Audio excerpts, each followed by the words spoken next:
আমি দর্শন করেছি। তখন রাখালে মা বলেছে, মাগো ওরা যে অবশ্য সন্তান, ওরা বুঝতে পারেনি মা, আমি ওদের হয়ে তোমার কাছে ক্ষমা চাইলাম।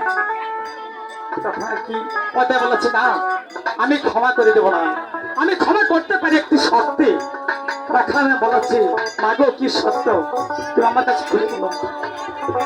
তখন বলতেছে, কথা বলেছে, রাখালে মা যদি আমার নামে একটি পূজা দিতে পারিস তাহলে তোর সন্তান দুটি আমি জীবিত করে দিব। রাখানায় বলতেছে, মাগো এক মুহূর্তের অন্যের জন্য আমার সন্তান দুটি লোকের দাঁড়ে দাঁড়ে কাজ করে খায়, আর একটি পূজার আয়োজন করতে গেলে লক্ষ লক্ষ টাকার প্রয়োজন। বলো মা আমি এত টাকা কোথায় পাবো? তখন পদে বলেছে, রাখালে মা আমি উপায় বাই করে দিচ্ছি, তোমাকে উপায় দিয়ে দিচ্ছি। তোমার কাছে যে টাকা না থাকে তুমি ধারে ধারে ভিক্ষা করে আমার পূজার আয়োজন করো, তোমার সন্তানের জন্য, তুমি সন্তান তুমি চাও। তখন রাখালে মা বলেছে, মাগো আমি সন্তানের জন্য আমি সবকিছু করতে পারবো, আমি দাঁড়ে দাঁড়িয়ে ভিক্ষা করবো, দাঁড়ে দাঁড়িয়ে ভিক্ষা করে তোমার জন্য আমি পূজার আয়োজন করবো। মা তবু আমার সন্তান দুটি আমার বুকে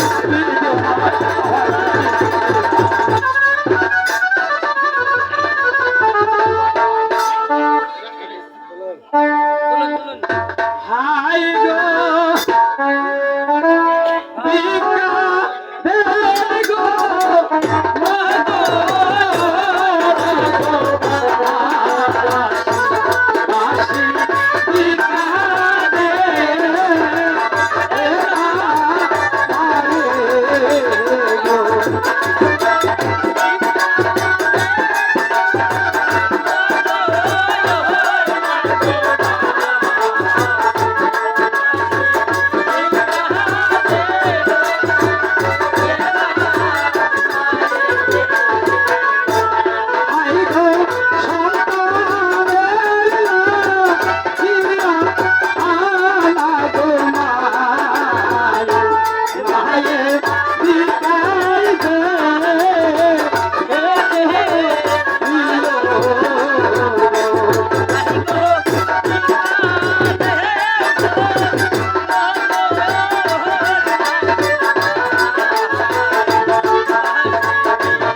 ভিক্ষা করে দুধ চিনি কলা ফল ফলান্তি এনে ওই মন্দিরে পুরা সাজিয়ে চলে গেছে সেই পদ্মার কাছে যাই বলেছে মাগো আমি দাঁড়িয়ে দাঁড়িয়ে ভিক্ষা করে তোমার পুরা সাজিয়েছে এই মন্দিরে আমার সন্তান দুটি জীবিত করে দাও তাহলে আমার সাথে চলো মা ওই মন্দিরে আমি তোমার পূজা দিব তখন তখন ওই পদ্মা দেবী রাখালের সন্তানকে জীবিত করে দিল ওই রাখাল ছেলে আর রাখালের মা ওই মনসাকে সাথে করে নিয়ে সেই মন্দিরে চলে গেছে মন্দিরে চলে যায় বেশ ওই মায়ের নামে সুন্দর করে পূজা দিয়েছে পূজা দিয়ে তখন ওই পদ্মা দেবী চলে যাচ্ছে ধীরে ধীরে সে চাম্পাই প্রণগরী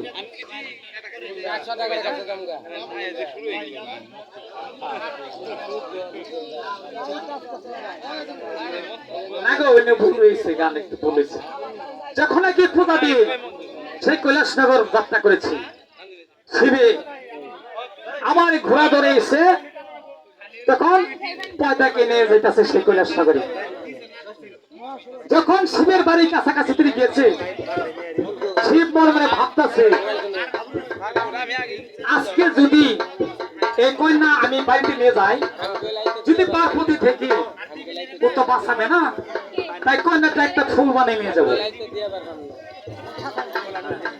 তখন সুন্দর করে একটা পদ্ম ফুল বানাইলো পদ্ম ফুল বানাইয়া শিবের ঝুলি মধ্যে নিয়ে বেশ ঘোড়ার উপর সওয়ার হয়ে বাড়িতে চলে গেছে বাড়ির যে কথা আছে পার্বতী পার্বতী আমার ঝুলি খানা এখানে রেখে গেলাম আমার ঝুলিতে কিন্তু হাত দিবে না আমি একটু নদীর ঘাটে চলে গেলাম স্নান করে আসি যখন চান করবার গিয়েছে ওই পয়তাকে ঝুলির মধ্যে বইয়ে খুঁটে মুটু লাগাইছে যখন খুঁটে মুটু করে ওই পার্বতী যে ঝুলি খান নাড়া মারে আবার চুপ করে থাকে যখন আমি কাজ কাম সাদা নয় আবার খুঁটে মুটু করে আবার যে ঝুলির মধ্যে নাড়া মারে আবার চুপ করে থাকে এক একে তিনবারের কালে একে তিনবারে কালে তখন পার্বতী বলতে সামারিয়ে দু আমার শিবে না দেখুন খাওয়ার জিনিস আনছে আমার জন্য আমি কাজের ঝামেলা আমি দেখতেও পারতাছি না খাইতেও পারতাছি না তার আগে বসে বসে খাইতেছ রাখ আগে তোর মজা দেখাবো তারপরে কাজ কাম ছিল কি পার্বতী ত্রিশুল খান নিয়ে জলির কাছে যাই চুপ করে দাঁড়িয়ে আছে যখন অনেকক্ষণ পরে আবার ফটো লাগাইছে বাম হাতে জুলি খানা দইরা ডাইন হাতে ত্রিশালতে গাও লাগাইছে সে ঝুলির মধ্যে যখন ঝুলির মধ্যে গাও লাগাইছে চিৎকার দিয়ে উঠছে সে গাও খানা লাগছে পয়তার বাম চোখে সেদিন থেকে বলে পয়তা কানে আচ্ছা তখন ধীর নিস্তব্ধ হয়ে গেছে তখন পার্বতী বলাচ্ছে এরে এখন মানে এত নূর এসছে দেখি ঝুলি খান খুইলা তখন ঝুলি খান খুইলা দেখেছে কোনো খাওয়ারও জিনিস না এ দূরও না সুন্দর একটা ফুল বাহ এত সুন্দর ফুল শিবে কোথায় পাইলো ফুলটা হাতে নিয়ে তামসা দেখতেছে তামসা দেখতে দেখতে ফুলের মাঝখানে একটা নীল বর্ণ দাগ দেখা যাচ্ছে বাহ কত ফুল দেখেছি ফুলের মাঝখানে নীল বর্ণ দাগ আমি দেখি না এই দাগটা মুছে হারাই দিলে পরে মনে হয় আর ভালো দেখা যায় ফুলটা যখন ওই কথা বইলা আঙুল দিয়ে ঘষা লাগাইছে সে পদ্মার ফুলের মধ্যে পদ্মাই করছে কি মা মা বইলা তিনটা দাগ দিয়ে ফুলের তলা নেমে ওই পার্বতীকে প্রণাম করছে তখন বলতেছে তোমার বাড়ি কোথায় তোমার বাবা কেরা তোমার মা কেরা তখন পদে বলতেছে আমার বাবা হয়েছে মহাদেব আর তোমার মা আপনি ঠিক আছে তুমি যখন মা করে ডাক দিয়েছো ঠিক আছে আমি মেয়ে বলে দাবি দিলাম তখন ওই যে শিব গিয়েছিল নদী কাটে স্নান করবার জন্য আইসা দেখতেছে শিবে মা মা বলে ডাকতেছে আর পার্বতী পিছনে পিছনে অঞ্চল ধরে ঘুরতেছে শিবে দৌড়ে দেখতেছে বাহ হাসিতে বলতেছে বাহ পার্বতী তুমি তো আমার চাই কম পারো না আমি তোমার ভয়ে এই কন্যাটা আমি ফুল বানাই রাখছিলাম যাইগা সেই কন্যা তোমাকে মা বলে ডাকতেছে আজ থেকে আমি বাবা হইলাম তুমি মা হইলে সেদিন থেকে লালন পালন করতে লাগিছে বাহ 12 বছর চলে গেল 13 বছর চলে গেল 14 বছর চলে গেল 15 বছর চলে গেল 16 বছর চলে তখন শিব বলতেছে পার্বতী মেয়ে তো ডাঙর হয়ে গেছে মেয়েকে বিবাহ দিতে হবে তখন পার্বতী বলছে হ্যাঁ আপনি ঠিক কথা বলছেন আজকে আপনি যান আমার মেয়ের জামাই খুঁজতে। শিব তখন শিব বলল ঠিক আছে, আমার কাছ থেকে আমাকে কিছু সেবা দাও, আমি সেবা টেবা করে আমি জামাই খুঁজবার যাবো। তখন কিছু সেবা টেবা কইরা গেছে পূব শহরে, পয়তার বাইকে একটি জামাই পেল না। গেছে উত্তর শহরে, তাও পেল না। গেছে পশ্চিম শহরে, তাও পেল না। গেছে দক্ষিণ শহরে, তাও পেল না, পয়তার বাইকে জামাই পেল না। যখন পূর্বের বেলা পশ্চিমে গেছে, সন্ধ্যা ঘনেই আসছে, এক বন্ধে রওনা দিচ্ছে। আর মনে মনে ভাবতেছে শিবে, হায় রে হায়, সারা পৃথিবী ঘুরে আসলাম, আমার মেয়ে পৃথিবীর জন্য একটি জামাই পেলাম না, তাহলে কানা নেংরার জামাই পেলে তো কাম হইতো। তখন ওই বন্ধে মেলা দিচ্ছে, হঠাৎ করে দেখে একটা মণিবর ধ্যান করতেছে। তখন সে বলে হ্যাঁ ঠিক, এই মণিপুরে ধ্যান ভঙ্গ করবো, তারপর আমার বাড়িতে নিয়ে যাবো আমার কন্যা পদাধিকে মণিপুরের কাছে বিবাহ। তখন শিব আছে মণিপুর ধ্যান আমি কেমন করে ভঙ্গ করি, ঠিক আছে ভাত আনা দিলে তো হবে না। তখন আসতে আঙুল খুঁড়ি মাইবা নিজে নাকি নিজে দিয়া হাঁটছো তিনবার হাসতে দিয়েছে, মণি ধ্যান ভঙ্গ দিয়েছে। তখন মনের বোধ আছে কি রে আমার ধ্যান ভঙ্গ করলে, দেও না দানব জিন্না পড়ি, তিন জবের কালে যোগ না দিলে বনবসু সাথে পুরি বর্ষা করে দেবো। তবে শিব একটা হাসি দিয়েছে, বলতেছে আরে মণিবর তুমি ভালো করে তাকাই দেখো তো আমি কে। তখন মণিবর তাকাই দেখেছে শিব ঠাকুর। তখন প্রণাম করে বলতেছে আচ্ছা ঠাকুর, শিব ঠাকুর আপনি এত জ্ঞানী হইয়া, আপনি মহাপুরুষ হইয়া আমার ধ্যান ভঙ্গ করলেন কেন? আমি তো এখানে বসে বসে প্রভু নাম জপ করতেছি প্রভুকে পাওয়ার জন্য। তখন শিব বলতেছে তুমি এখানে বসে বসে প্রভুর নাম জপ করতেছ প্রভুকে পাওয়ার জন্য, আমার আমার ঘরে একটি কন্যা আছে, সেই কন্যার জন্য সারা পৃথিবী ঘুরে আসলাম, কন্যার ভাগ্যে একটি জামাই পেলাম না, তাই তুমি সামনে পড়েছো, তোমার ধ্যান ভঙ্গ করেছি, আমার মেয়ে পয়দা দেবীকে তোমার বিবাহ করতে হবে। তখন মনির বলতেছে না, মনির বলতেছে শিব ঠাকুর আমি আপনার মেয়ে বিবাহ করতে পারবো না। শিব বলতেছে কেন? মনির বলতেছে আজকে যে আপনার মেয়ে বিবাহ করে মায়ার জালে বন্দী হয়ে যাবো, আমার ধ্যান সাধনা তো অবশ্য সব ব্যর্থ হয়ে যাবে, তাই না? মায়ের জালে তো পরে সব শেষ করে দিচ্ছে। তখন শিব বলছে বাহ মণিবর তুমি এখানে বসে বসে ধ্যান তো বসে করতেছ, তাই না? সাধনা করতেছে প্রভুকে পাওয়ার জন্য মনে একটা আশা নিয়ে। আমিও মনে একটা আশা নিয়ে এসেছি তোমার কাছে, আমার মেয়ে পদে দেবী তোমার কাছে বিবাহ দেবো। আমার মনে আশা পূর্ণ না করলে আমি এমন একটু অভিশাপ দেবো তোমার 12 বছরের সাধনা সব ব্যর্থ হয়ে যাবে। মণিবর সমস্যায় পড়ে গেছে, বলতেছে আমি এখন কি করবো? তখন অনেকক্ষণ চিন্তা ভাবনা করে আচ্ছা শিব ঠাকুর আমি আপনার মেয়ে বিয়ে করতে পারি, একটি শর্ত আছে। তখন বলতেছে কি শর্ত? আমি আপনার মেয়ে বিবাহ করিয়া বাসর কাল রাত পড়াইয়া আমি আপনার মেয়ের কাছে থাকতে পারবো না, আমি পুনরায় চলে আসবো বনে দেন তপস্যা করার জন্য। এই তো ভালো কথা বলছো, আমার মেয়ে বিবাহ করে তুমি কালো রাত বাসর রাত পড়ে বনে চলে আসবা, আমি তোমাকে বাধা দিব না। কারণ তবুও এই পৃথিবীর নরলোকে জানে যে শিবের কন্যা পদা দেবীর বিবাহ হয়েছে, স্বামী আছে। পয়দার স্বামী নাম কি গো?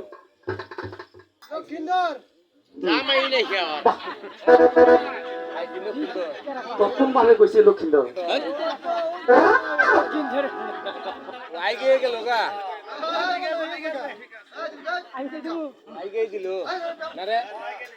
পদ্মার স্বামী হইতাছে জরৎকারুমণি, কেউ বলে জটাই মণি, কেউ বলে জরৎকারুমণি। তখন মণিবরকে সাথে করে নিয়ে যাইয়া বাহ টান টান করে একদম ব্রাহ্মণ এনে সুন্দর করে পদ্মার সাথে বিবাহ দিয়েছি। যখন বিবাহ দিয়েছে অনেকটা কথা ভুল হয়েছে। যখন ওই যে রাখালে মাকে দংশন করছিল, রাখালের ছেলেকে দংশন করছিল, কটক রাজায় বলছিল তোমার সন্তানকে ভালো করে দিয়েছি। তখন রাখালে মায় বলছিল মা মনসাকে ভালো করে দিয়েছি। তখন কটক রাজায় বলছে ঠিক আছে তুমি হলে গরিব মা, তোমার সন্তান যখন ভালো করে দিয়েছে আমিও মা পয়দা নামে পূজা মানা চেনা করলাম, সন্তান দুটো যদি ভালো থাকে আর আমার সংসার জানি ভালো থাকে। কটক রাজায় পূজা মানা চেনা করেছিল। যখন স্বামী স্ত্রী মিলা বিয়ে শেষ হয়েছে, স্বামী স্ত্রী মিলা বাস করে চলে গেছে। পদ্মা শুয়েছে বাম দিকে আর মণিবর শুয়েছে ডান দিকে।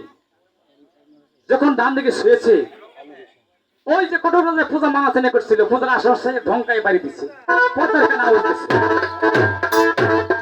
যখন পর্দার কানে আওয়াজ গেছে পর্দায় করছে কি মণিবরকে না জানাইয়া আস্তে করে উঠটা ধীরে ধীরে সেই কটক রাজার বাড়িতে পূজা খাবার জন্য মেলা করছে। তখন মণিবর বাম দিকে তাকাই দেখে যে পয়দা দিকে বিছনায় নাই, কই গেল? তখন বাইরে দেখেছে সেই ধ্যান করে দেখেছে কটক রাজার বাড়িতে মেলা করছে। তখন মণিবর ডাক দিয়ে বলেছে, পয়দা দেবী তুমি যাও কটক রাজার বাড়িতে পূজা খাবার জন্য, আমি চলছি আবার সেই পুনরায় প্রভুর ধ্যান ব্যবসা করতে। তখন পয়দায় ডাক দিয়ে বলছিল, স্বামী আপনি চলছেন বনে ধ্যান তপস্যা করার জন্য, আমার উপায় কয় তোমার উপায় আমি দিয়ে যাচ্ছি। আমার মুখের বাক্যতে তোমার গর্বে একটি সন্তান জন্ম নেবে, আমার মুখের বাক্যতে। আর আমার মুখের বাক্যতে পৃথিবীর হিন্দু মুসলিম বৌদ্ধ খ্রিস্টান সবাই তোমাকে দেবতা বলে। তখন এই দুইটা ভোট দিয়া মণিবর চলে গেছে। বেশ, এই যে পদ্মার যে সন্তান হইল গর্বে রইল, এই পালাই আবার আলাদা, এই পালার আলাদা। পদ্মার সন্তান নাম কি জানেন? হ্যাঁ, এটা একটু জানুন না কেন গো? পদ্মা পূজা করি আমরা সবাই। পদ্মার স্বামীর নাম কি, পদ্মার ছেলের নাম কি, পদ্মার কয়টা সন্তান একটু জানো না কেন? পদ্মার সন্তানের নাম হইতেছে আস্তাক মণি। আস্তাক মণি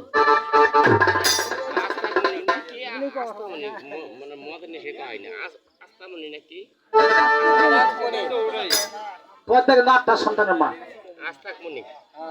এর মতো দামে আইসা এক সন্তানের মা, যখন বেগপুরা ছিল 7টা সন্তানের মা ছিল।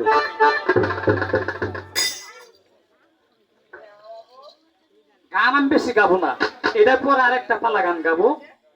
বেওলা গান আর শুনছেন, শুনেন, কিন্তু আসলে যদি গান হয়েছে আপনাকে দিয়া, গান জিনিসটা হয়েছে দর্শক দিয়া।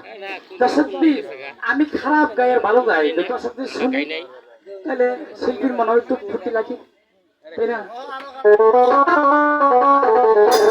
তখন কটক রাজার বাড়িতে পূজা খাইয়া, কটক রাজার বাড়িতে পূজা খাইয়া ওই যে 4 সদাগরের স্ত্রী সনেকা রানীকে স্বপ্নাইলো।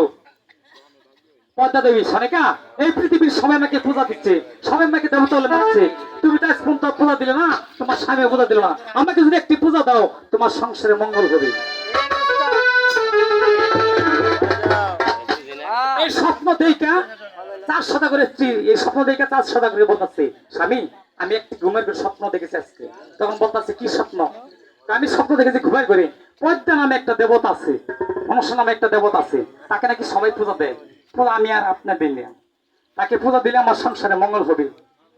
তখন চান্দ সদাগর ঘুরতে উঠছে, বাহ আমি এক দেবতা, আবার তুমি কোন দেবতাকে পূজা দিবা? 4 সদাগর এক দেবতাই আসলে, 4 সদাগর একটা দেবতা, শিবের বর পাইছে, শিবের বর পাইছে, শিবের প্রথম ভক্ত হয়েছে 4 সদাগর।